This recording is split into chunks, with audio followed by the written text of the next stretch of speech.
You know that feeling when you look at your bank account at the end of the month and think, where did all my money go? Like, you got paid, you didn't buy anything crazy, no big purchases, no vacations, and somehow there's just nothing there. You're not living some extravagant lifestyle. You're not eating out every night at fancy restaurants. You're just living. And yet, 20% of your income, one out of every $5 you make, has completely vanished. Here's the thing, it's not actually vanishing. It's being stolen. Not by hackers or identity thieves, but by something way more insidious, something I call invisible expenses. And once you see them, you can't unsee them. My name is Dan, and I spend way too much time thinking about the small financial leaks that slowly drain people's wealth without them even noticing.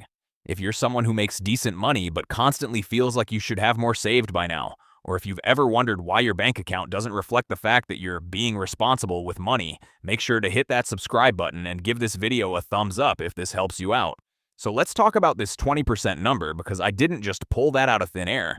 There was a study from the Bureau of Labor Statistics that looked at the gap between what people think they spend versus what they actually spend. And the average American underestimates their spending by about 18 to 22% annually. Think about that. If you make $50,000 a year, that's $10,000 that's just floating around in some financial black hole that you can't account for. Now you might be thinking, Dan, I track my budget. I know where my money goes. And look, I believe you. But here's what most people don't realize. Tracking your Netflix subscription and your rent and your car payment isn't the same as tracking your actual spending. Because invisible expenses aren't the big, obvious things. They're not even the medium-sized, obvious things. They're the financial equivalent of death by 1,000 paper cuts. Let me break down the 5 categories of invisible expenses that are absolutely destroying your financial life right now. Category 1. Convenience costs. Here's the thing about modern life. We are paying an absolutely astronomical premium for convenience, and we don't even realize we're doing it. Let me give you a concrete example. Let's say you order food delivery twice a week. Just twice. You're being responsible, right? You're not one of those people ordering DoorDash every single day. The meal costs $25. But then there's the delivery fee, let's say $4. The service fee, another $3. The small order fee because you didn't hit the minimum, $2. And then you tip because you're not a monster, so that's another $5. Your $25 meal just became a $39 meal. You just paid a 56% convenience tax. Do that twice a week and you're spending about $4,000 a year just on the privilege of not driving 10 minutes to pick up your food. But wait, it gets worse. Because convenience costs aren't just about delivery. They're about the water bottle you buy at the airport instead of bringing your own, $3 versus 10 cents. The coffee you grab because you didn't make it at home, $5 versus 75 cents. The parking spot you pay for because you didn't want to walk an extra block, $8 versus $3. The expedited shipping because you wanted something in 2 days instead of 5, $9 versus free. Look, I'm not here to tell you that convenience is bad. I use DoorDash. I buy coffee out. I'm a human being living in 2025. But here's what changed for me. I started actually calculating the convenience tax. When you realize you're paying a 200% markup on something, suddenly that convenience doesn't feel quite as convenient anymore. Category 2. Subscription creep. This one is absolutely brutal, and it's getting worse every single year. Here's a question for you. Right now, without looking, can you name every single subscription you're currently paying for? I'm going to guess you can't. And that's not because you're irresponsible. It's because these companies have literally designed their business models around you forgetting they exist. Let me tell you about my friend Sarah. Smart woman, works in finance, makes good money. I asked her to audit her subscriptions last year. She thought she had maybe 5 or 6. We found 23. 23. And here's the crazy part. She was actively using maybe 7 of them. Let's do the math on this because it's genuinely shocking. The average American now has 5.6 streaming subscriptions alone. That's not counting gym memberships they don't use. Average cost, $50 a month. That meditation app they opened twice, $15 a month. The premium version of some app they downloaded once, $10 a month. Cloud storage they signed up for because their phone was full, $3 a month. That wine club they joined at a tasting and forgot to cancel, $45 a month. Add it all up and you're looking at easily $200 to $300 a month in subscriptions. That's $3,600 a year. And here's what most people don't realize. You're not getting $3,600 worth of value from these subscriptions. You're probably getting maybe $1,000 worth of value if we're being generous. The rest, That's just money you're donating to Netflix and Spotify and Planet Fitness because you forgot to cancel. Category 3. The upgrade trap. This is where it gets really interesting, because this is about how companies have weaponized your desire to not feel like you're settling for less. Think about the last time you bought something, anything. Maybe it was a new phone. Maybe it was a rental car. Maybe it was a hotel room. I guarantee you at some point in that transaction, someone offered you an upgrade. And here's the thing. Upgrades don't feel like purchases. They feel like optimizations. They feel smart. Let me give you a concrete example. You're buying a new laptop. You need something that can handle email, web browsing, maybe some light photo editing. The base model is $800. Perfect. Meets all your needs. But then the salesperson says, for just $200 more, you can double the storage. And you think, well, I might need that storage eventually. So you upgrade. Then they say, and for another $100, you can get the faster processor. And you think, I mean, faster is better, right?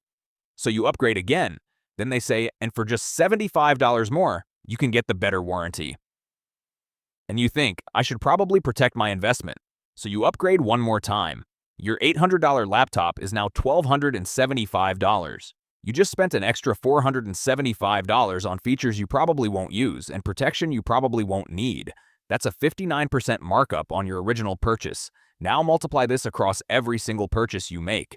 Rental cars, hotel rooms, flights, software, appliances. We are constantly being upsold, and because each individual upgrade seems small, we don't realize we're spending thousands of dollars a year on marginal improvements we don't actually need. Category 4. Social spending. Okay, this one is tough to talk about because it involves other people and nobody wants to be the cheap friend. But we need to address it because social spending is absolutely demolishing people's budgets. Here's the thing, your social life has a carrying cost that nobody talks about. And I'm not just talking about going out to bars or restaurants. I'm talking about the wedding you're invited to that requires a $200 gift, a $300 flight, and a $200 hotel stay. The bachelor party in Nashville that's going to cost you $1,000 all in. The group dinner where everyone splits the bill evenly, even though you got a salad and everyone else got steak and 4 cocktails. The office birthday cakes and retirement gifts and baby shower contributions that add up to $50 a month. The concert your friend wants to go to that you're not that excited about, but you go anyway because FOMO. Let me be very clear. I am not saying don't spend money on your relationships. Your relationships are literally the most important thing in your life. But here's what I am saying. You need to be intentional about it. Because here's what happens. Someone suggests dinner. You say yes without checking the restaurant. You show up. The entrees are $35. You get an appetizer to share. You split a bottle of wine. The bill comes to $90 per person. You just spent $90 on a dinner you could have enjoyed just as much at a place that cost $40 per person. That $50 difference? It's invisible. It doesn't feel like you spent more because you were having fun and catching up with friends. But do that twice a month, and most people do it way more than twice a month, and you just spent $1,200 a year on the upcharge for not being intentional about where you went. Category 5. The optimization tax. This is the sneakiest one, and it's the one that frustrates me the most because people think they're being smart when they're actually hemorrhaging money.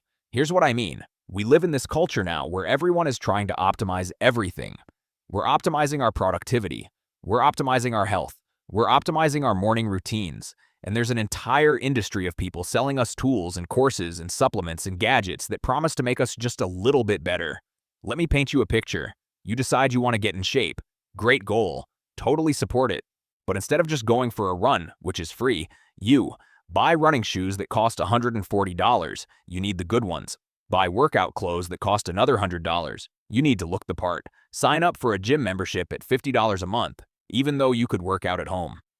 Hire a personal trainer for 2 sessions at $80 a session. You need to learn proper form.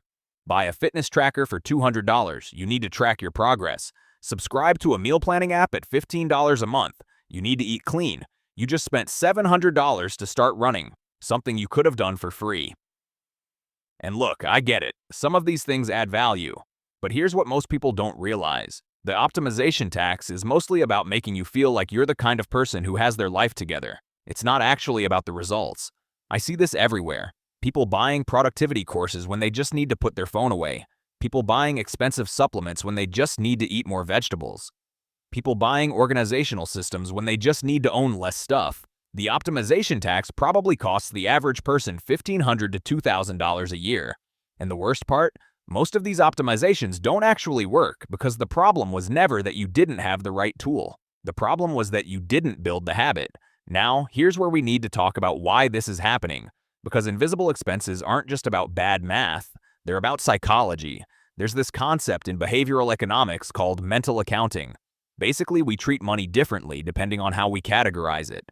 Money in your savings account feels precious. Money in your checking account feels spendable. And money that you're spending on small things doesn't feel like it counts at all. That $5 coffee doesn't count. That $9 streaming subscription doesn't count. That $20 Uber instead of taking the subway doesn't count. But here's the thing, it all counts. Every single dollar counts. And when you add up all these things that don't count, you end up with thousands and thousands of dollars a year that have evaporated into thin air. There's also something called the pain of paying. Cash hurts to spend because you physically hand it over. Credit cards don't hurt because it's just a tap. Subscriptions really don't hurt because they're automatic. You don't even see the money leave your account. Companies know this. They have entire departments dedicated to making spending as painless as possible. That's why everything is subscription-based now. That's why everything auto-renews. That's why they store your credit card information so you can check out with one click. They're literally engineering the pain out of paying, which means you're spending more without even realizing it. Okay, so what do we do about this? Because I'm not just here to depress you, I'm here to actually help you fix this. Step 1. The 30-day tracking challenge. For the next 30 days, I want you to track every single dollar you spend, and I mean every single dollar. That coffee? Track it. That parking meter? Track it. That donation to your coworker's kid's fundraiser? Track it. Don't change your behavior yet. Just track, because you cannot fix what you cannot see. Step 2. The subscription audit. Go through your credit card statements for the last 3 months. Make a list of every single recurring charge, every subscription, and every membership, every auto payment. Then ask yourself, did I use this in the last month? Not, will I use it eventually? Not, I might need it someday. Did I actually use it in the last 30 days? If the answer is no, cancel it. Right now. Don't wait. These companies are counting on you to wait. Step 3. Calculate your convenience tax. For every convenience purchase you make, do the math. What would this cost if I did it myself? That DoorDash order that cost $40 would have cost $25 if you picked it up. That's a $15 convenience tax. Is that worth it? Sometimes yes, sometimes no. But you need to actually know what you're paying for. Step 4. Set boundaries on social spending. This is hard, but it's necessary. You need a social spending budget. Maybe it's $200 a month. Maybe it's $500. But you need a number, and you need to stick to it. And when someone suggests something that would blow your budget, you need to be comfortable saying, hey, I'd love to hang out, but that's outside my budget right now. What if we did this instead? Your real friends will understand. The people who don't understand aren't your real friends. Step 5. Implement the SIME 24-hour rule. Any non-essential purchase over $50 needs to wait 24 hours. Add it to your cart. Walk away. Come back tomorrow. If you still want it, buy it. But you'll be shocked how many things you don't actually want once you've slept on it. The math. Let's bring this all together with some actual math, because I want you to see what's possible here. If you eliminate $1,500 a year in convenience costs by being more intentional, $2,000 a year in unused subscriptions, $1,000 a year in unnecessary upgrades, $1,000 a year in unintentional social spending, $1,500 a year in optimization purchases you don't need. That's $7,000 per year. If you're 30 years old and you invest that $7,000 a year in a low-cost index fund averaging 8% returns, by the time you're 65, you'll have over $750,000, $750,000, from money you were already spending. From money that was already leaving your account, you're just redirecting it. Look, here's the thing. Nobody gets rich by cutting out their morning coffee. I'm not naive enough to think that. But you know what does make you wealthy? Awareness, intentionality, actually knowing where your money is going and making conscious decisions about it. Because the truth is, most people aren't broke because they don't make enough money. They're broke because they have no idea where their money is going. It's death by 1,000 invisible expenses. But once you see them, once you actually understand how much you're spending on convenience and subscriptions and upgrades and social pressure and optimization, you can't unsee it. And that awareness is worth more than any budget or spreadsheet or financial app. So do the 30-day tracking challenge. Do the subscription audit. Calculate your convenience tax. I promise you, the money is there. You're already making it. You're just letting it slip through your fingers because you can't see where it's going. Make it visible. Take back control. And watch what happens to your financial life when you stop letting these invisible expenses steal 20% of your income every single year. If this video helped you see your spending differently, hit that like button and subscribe because I make videos about this stuff every week. And if you want to tell me in the comments what invisible expense shocked you the most, I read every single one. Thanks for watching, and I'll see you in the next one.